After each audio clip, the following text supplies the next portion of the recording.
Everybody from Diddy to a Kanye West, from people who have lost their minds to people who have lost their freedom.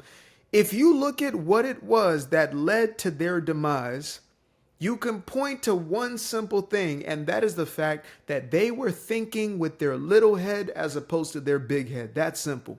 You go throughout human history and you look at some of the most powerful men. I'm talking about Caesar himself. And he gave his empire up for a little bit of coochie. Think about that. Think about it. Go throughout human history and see how some of these empires fell, or how some of the most, the greatest men fell. Even a Cosby, if you really want to get down to it, a man who was seen as America's father. He had one of the most prolific shows, one of the most globally accepted television shows, black, white, and red all around. Everybody was onto it. Everybody loved this man. He created a dynamic shift in the culture. And yet, because this man was a degenerate when it came to his sexuality, old man Bill ended up in prison. R. Kelly, all these individuals that we look at, the Weinstein, could have been one of the greatest film executives ever. Some of the most iconic movies ever came through this man's company. But unfortunately, he could not keep his damn dang-a-lang in his pants. Folks, and this is a message to my brothers, but ladies, if y'all are watching, this is also going to be relevant to you. If you do not get a grasp on your little head, you will lose everything you have worked for. It is a guaranteed formula 10 times out of 10.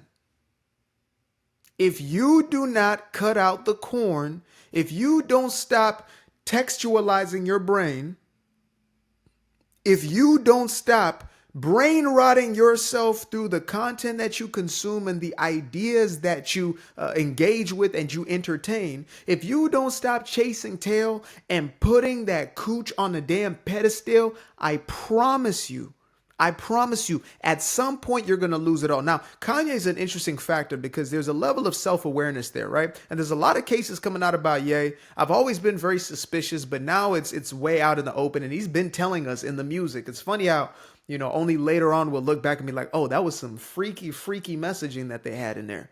They didn't just make this up out of nowhere. This is related to who they are, especially a guy like Ye, who his art is expression of self. He said that at the age of like 5 or 6 or whatever it was, he found a magazine, one of them nudie magazines that his father owned. And he said from that day on, he was hooked. And he said that addiction controlled his life. Even when they had his documentary, I think it was called Yeezus on Netflix, you can see him like at the newspaper stand before he blows up and all that. It shows his come up. And he, first thing he grabs for at the newspaper stand is some of them type of newspapers, right? This was before we had iPhones or smartphones and you could just go ahead and do duty on the damn phone. So you have these types of, life altering situations. So he's exposed as a kid. He carries on that exact same habit and it becomes degeneratively worse, right? Into adulthood and into fame, that's when it broke him. Because now everything that he would ever desire is going to be at his fingertips. I always heard this. If you're an addict, and I came off of an addiction, I lost 3 of my friends to overdoses, right? So if you are broke and you have an addiction, you are safer than the individual who has money to actually off themselves, right? You're broke. You can afford, a damn 8-ball a month or something like that. You're broke. I'm talking about dusty broke. You're broke, dusty, and disgusty broke, right? So you can only afford a little bit and you have to ration it throughout your month, right? It's likely that you probably won't take your life. However, if you got your hands on 10, 100, 200, $500,000 a month, you're going to take your own life eventually. and likely sooner than later. And so it's the very same when it comes to that addiction. That's why I said you will lose everything that you work for and that you create. If you build a life of substance and value, you are going to destroy your life on the basis of that. I have seen so many men. I've heard too many stories from too many people, whether they were in the spotlight or they are unknown individuals who gave everything that they built away because they couldn't control it. Even if it's just, they end up cheating on wifey or whatever it is, and she ends up leaving him. Now he's got to give up half of his money because he messed up. He didn't make a mistake. He did something intentionally. No cheating is a mistake. All right, I want to clear that up. There is no justified cheating. There's only a person looking to justify it through their own lens of narcissism. Simple as that. There is no justification. But nevertheless, if you have no control over it, I guarantee it. And I don't oftentimes talk about, NoFap and things of that nature. But I made a decision at 20 or 21 years old that I was no longer going to watch porn. I made a decision. And maybe 3 to 4 times in the last almost 10 years now that I've either saw something or even went ahead and did the due diligence. 4 times max. I know that sounds crazy as hell, but that's how brainwashed and conditioned we are. We believe that this thing is not only normalized, but it's necessary. A man needs to do this. No, men are made weak by this. We have become weaker as men when we become so indulgent and overindulgent in goddamn getting one off.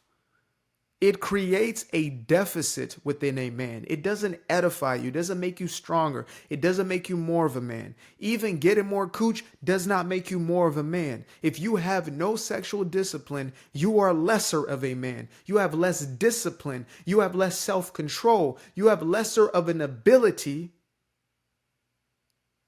to go out there and create something of value and substance.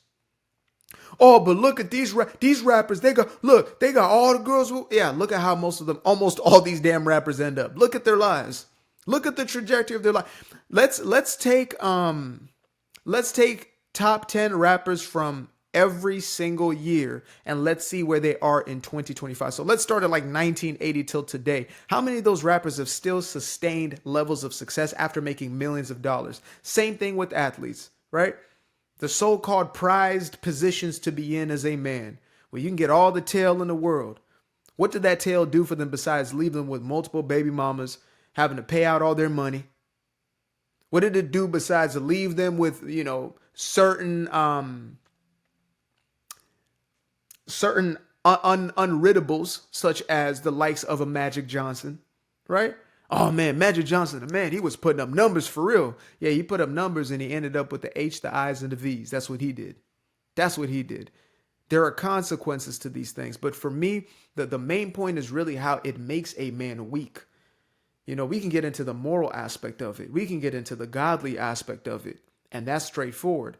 But one that's oftentimes not looked at is the fact that this actually strips you of your power. I mean, just think about the aftermath of that activity when it drains you of your energy, or you're hooking up with just any old body and you have that post-nut clarity and you think to yourself, what the fuck am I doing here? Why? Huh? Why? You're driving back home and you're thinking to yourself, damn, like, was that worth it?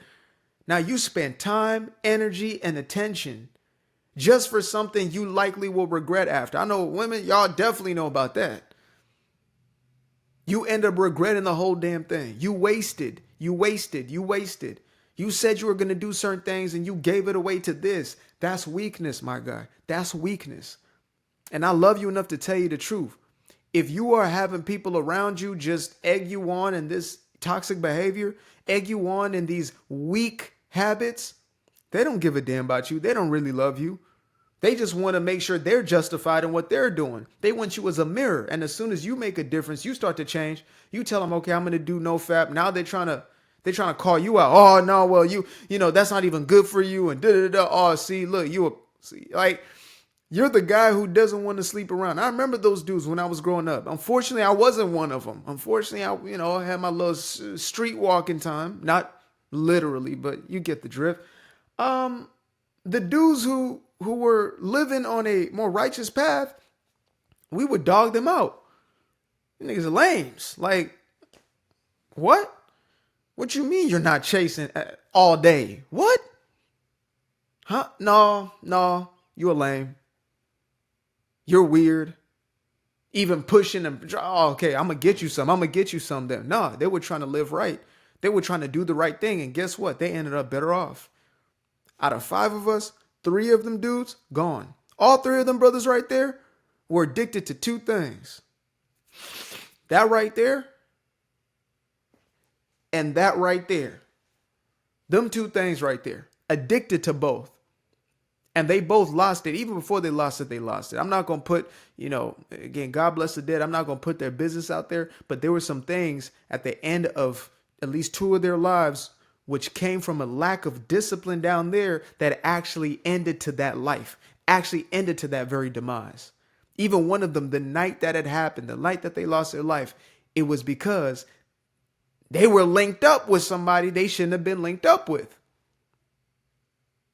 I'm not trying to judge you. I'm not trying to shame you. I'm trying to wake you up. Simple as that. And these are things that have to be talked about in the open and in the public, as opposed to just, keeping them as taboo, because then people will continue to do it and they'll continue to perpetuate it. And the ones who do talk are egging you on. I don't believe that S work is real work. Oh, but that's judgmental, but people should do what they want. No, you can do what you want, but it's not real work. It's trauma manifest. That's what that is. Oh, no, but I like to have... Look, if you like to give yourself away for nothing in order to get validation, you have mental and emotional issues.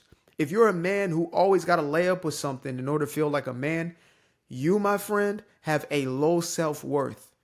You devalue yourself. You have no sense of self-worth. We are told as young men, oh man, in order to be a man, you got to make sure to lay up and stay up with as many chicks as humanly possible. You conquered that thing. Really? So me chasing and looking for validation through female attention and desire is supposed to be make me more of a man. It's supposed to be make me more steadfast, make me more self-reliant. Those 2 things don't add up. We have been misguided by so-called OGs, and they continue to do it till today. The so-called red pill movement would tell you lay up with as many as possible. Every man needs to sleep with at least 1,000 women before he finally settles down. What? So you need to devalue yourself? And you need to go out there and make more of the very thing that you're complaining about? Oh man, all these 304s, but you're making them. You're making more and more 304s. You're adding to the 304 culture by being one your damn self. What are we talking about here, folks? Stop weakening yourself on purpose. It's not worth it. I used to be afraid of the dark, place unknown like a heart in their heart. I used to see my life in the bar.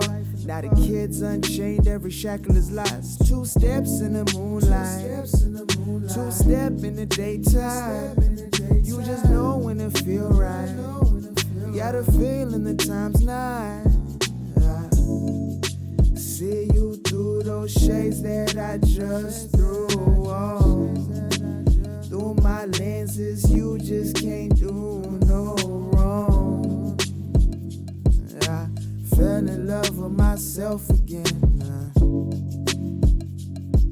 I fell in love with myself. I fell in love with the sunshine. I fell in love with the light. I fell in love with the full moon. I fell in love with the night.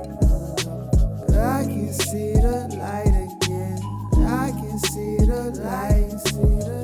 You can see the life in him illuminate the night. I know the time is taking. A 365, that's a full rotation. I see you looking up, you know them constellations. Constantly gazing like house of praises, you get to praising.